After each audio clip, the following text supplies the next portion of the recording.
This is what I want to do today. Just like a little bit chilly milly. Smell me? I feel like I'm getting sick, bro. Let's just sit back. Oh! CounterStrike's Forgotten Controversies. 15 minutes ago uploaded. Oh man, oh man, oh man, oh man, oh man. Boys, let's watch an absolute of a banger. Goldec, one of my favorite YouTubers right now. Boys, let's get into it in 3, 2, 1. Hit. I got it. No.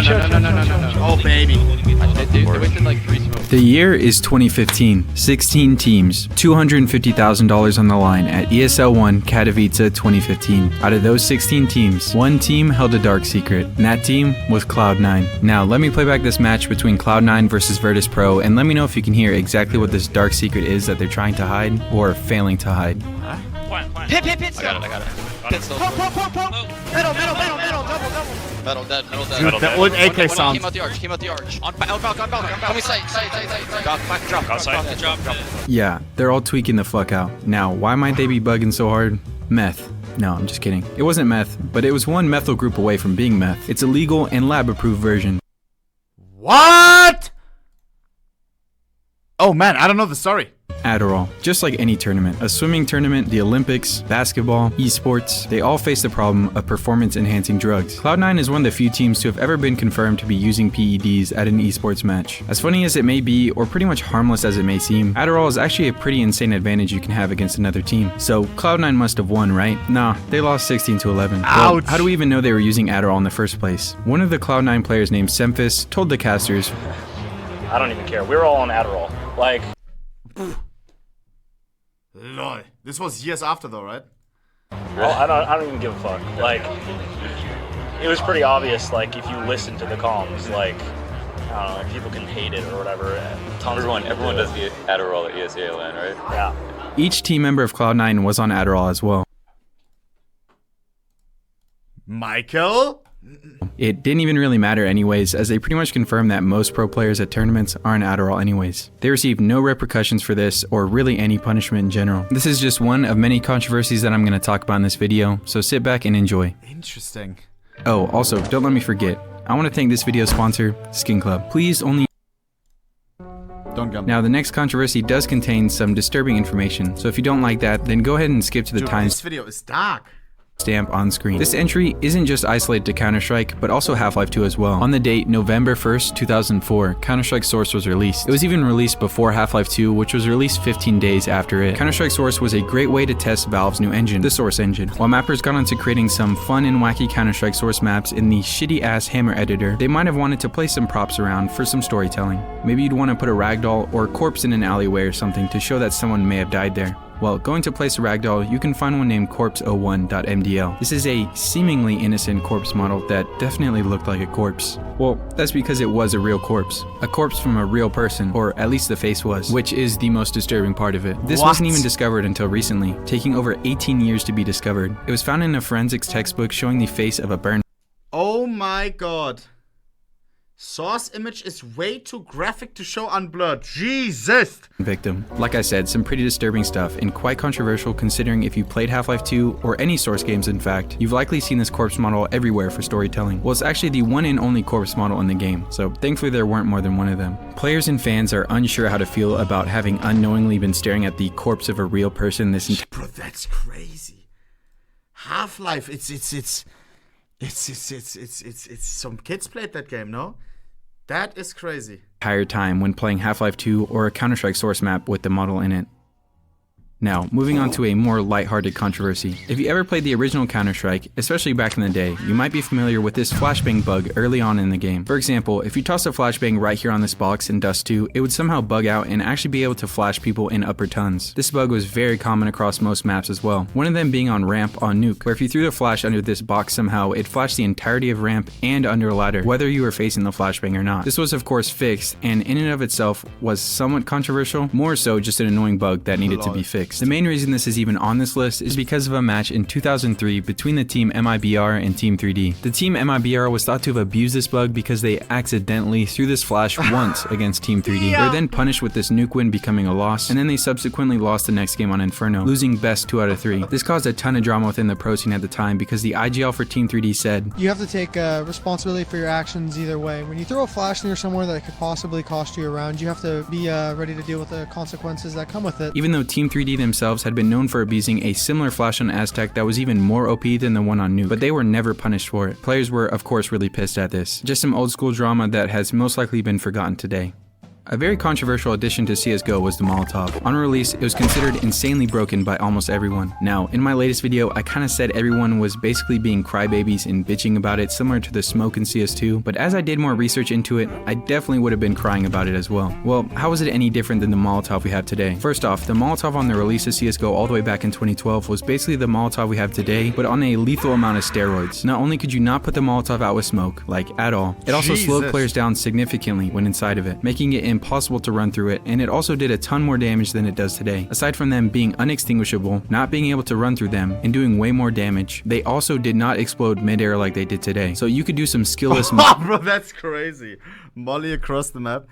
I remember, like, there was some HFTV posts or like comments from back in the day where pros are crying and are asking for the molly to get fully removed. Molly that makes lineups sense. Like some Valorant shit, tossing them all the way across the map while you wait for someone to defuse it. That's a bunch of OP pro as hell. players and organizations were actually very close to straight up banning it from pro matches. Thankfully, Valve listened to the complaints and nerfed it into perfection, leaving no more real complaints today from players or professional players in general. A very controversial feature added to a CounterStrike game was called the Black Market, which was added to CounterStrike Source 2 years after its launch for some reason. This feature was essentially a weapons economy system, or another name was dynamic weapon pricing. It's a pretty simple feature but a bit hard to explain, so I'll try and do my best. This feature would change the prices of all weapons bought based on how popular they were every Monday. So let's say 30% of the player base bought the M4A1, because duh, that's a gun everyone usually buys. The next Monday, the price of the M4A1 would go up 30%. Nah, I love that! That's so cool. That forces like different. Nah, bro. That makes the gameplay different every single week. One week at the beginning, everybody uses the AK because it's the most used weapon, and then boom, the price shoots up. You have to use something else. Nah, that's kind of cool. That's kind of cool. 30% because 30% of the player base bought it the week before. The price going up from 3,100 to 4,030. This is kind of a ridiculous price for it, so players might start buying the FAMAS, right? So let's say 40% of the players then start buying the FAMAS to save on money. Well, the next week the FAMAS would then go up 40%. That's so cool. Guys, I'm not saying like, oh my god, like I wish CSGO had that, or like CS2 has that now, but what a fun concept. In like self-changing meta every week. From 2,200 to 3,150, which is now more than the M4A1 is originally priced. And since more people are buying the FAMAS, that means less people are buying the M4A1, thus making the prices for the M4A1 going back down, making like at one point, because nobody is buying like a Negev or something, all of a sudden the Negev costs like fucking what? Is it only price increase or also price decrease if nothing is used? Because imagine all of a sudden, like, I don't know, like a 500. Oh, Bruder, that's so cool. making the FAMAS useless to buy again, and then the cycle would repeat. Both! Oh, man. Obviously, that's a very simplified version of it, and the pricing was a bit more skewed than that. Here's a chart for the M4A1 where at one point it got up to around What? 6,000. Oh, my God. Total purchases this week, 500K. Dollars spent this week, 3. What is this? $7,000. And really popular guns, not even good ones mind you, like the Deagle for example, would get to $5,000. This would also work in reverse to where really unpopular guns would get insanely cheap. So cheap in fact that at one point the MAC-10 got to $140. And the Glock, since no one would actually buy it, got so cheap that's less than a flashbang. At one point where you could spam by so many it would crash the whole server. Let's just say that this feature was very controversial. It was admittedly a cool idea in my opinion, but very poorly executed. Maybe it could have been used on its own game mode or something, but it completely ruined the whole gameplay and competitiveness of the game. So it thankfully got removed a couple months after it was added. Crazy. The last controversy I want Fraps? Oh man, bro, bring me back in time. The last controversy I wanted to... Was this for Fraps? Oh, Fraps.com or Bandicam chat. Oh man. It could have been used on its own game mode or something, but it completely ruined the whole gameplay and competitiveness of the game. So it thankfully got removed a couple months after it was added. The last controversy I want to talk about is a very unknown one, at least it was to me. And before it ends, let me know in the comments if you guys would like me to continue this series down the line, talking about more controversies from CounterStrike games. And don't forget to subscribe so you can see it if I do make it. This controversy has to Please, not the ohnePixel controversy, please. do with CounterStrike Source again. This game in general was pretty controversial, so no surprise. This entry has to do with the Orange Box update, which affected all Source games at the time, including Half-Life 2 and CounterStrike Source, which if you're not familiar with the Orange Box, it was basically a set of discs released for PC that included Team Fortress 2, Portal 1, and Half-Life 2. All of the games, of course, being on the new Source engine, quite iconic at the time, since it was released on a much more accessible physical disc, and Steam wasn't too popular at the time. It of course meant new people were going to be introduced to the Source engine, and it seems like Valve wasn't too pleased with the Source engine prior to the Orange Box release, so they updated the entire engine to appeal to the newer people, and so they wouldn't see how broken the early version of the Source engine was. CounterStrike Source used to be very different before this Orange Box update, so different in fact that many people left the game because of the changes to the engine. The old Source engine had a ton of problems like horrible netcode issues, glitches, and movement, especially bunny hopping, which I'm sure you're all familiar with Foon. Oh, baby.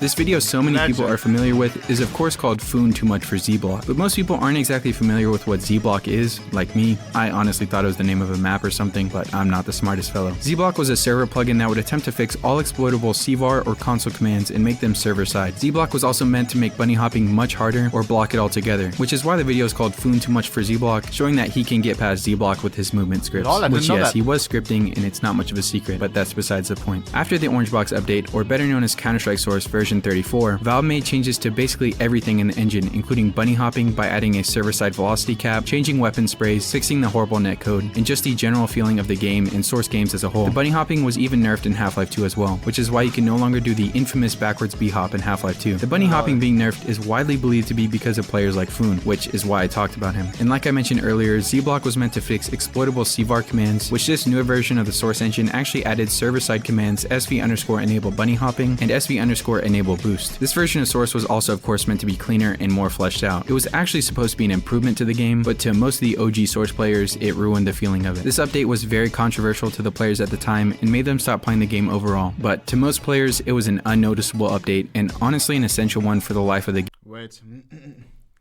I remember I watched something today and it had too much for Z-Block in it. Wait. Let me see if I can find it. Give me 1 second. One second. Let me see. Wait. Please.